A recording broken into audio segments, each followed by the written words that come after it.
Good afternoon, folks. It is Mike. I had an awesome conversation with a gentleman that I was helping in the job hunting sector with regards to 1099 versus W-2 and employment as such. And I thought if he had the question, perhaps there were others of you out there that did as well.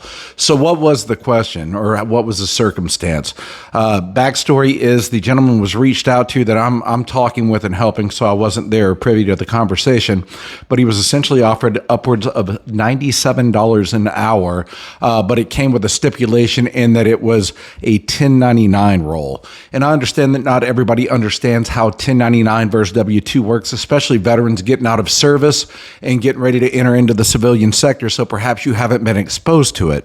A 1099 is essentially an independent contractor. And can you do that if you get out and you want to do it? Absolutely, you can. I started a Southern Staffing Group a couple of years back, and we are essentially 1099 as a company for ourselves. And then, of course, if I have internal hires for like a full 40-hour work week, those bubbas would be W-2. So that's kind of how that works. What are some of the benefits of 1099? Basically, you can kind of, or a properly executed and structured 1099 situation would be that you're on that individual's or that other company's books contractually, meaning you have a standing contract. And what comes with that, you get, of course, you get a say in the terms and how that's structured, but also with regards to taxes is where kind of you need to be leery of the situation. Perhaps if you're a retired veteran, have great medical benefits, it wouldn't hurt to go the 1099 route. But a couple of things to consider if you do is you're responsible for all taxes, both personal and for the business. My accountant says set about 40% of your gross aside to cover that tax bill. Your first year, you don't have to file tax, or at least you don't in Mississippi. But beyond that, then you go on a quarterly schedule and start doing it like that. And if you have questions about that, that's not really what the whole video is about. But setting up LLCs and kind of go on that route, feel free to hit me up and I'll do what I can to help you. But those are kind of some of the things to consider with 1099.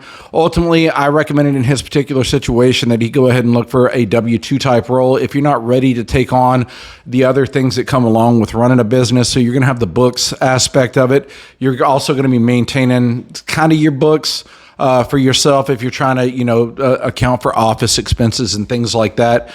But other than that, it's really what documents given to you. So any work that I do transactionally, where I've sourced candidates, I am essentially, like I said, a 1099, and they send me a 1099 form. Whereas if you're used to serving in the military or whatever, as you all know, that's typically via the W-2 process that we're all used to. So a couple things to consider. And if you have any questions, I'm here to help you guys while we have a little bandwidth left still to do so and do some of the major pro bono moving parts and pieces.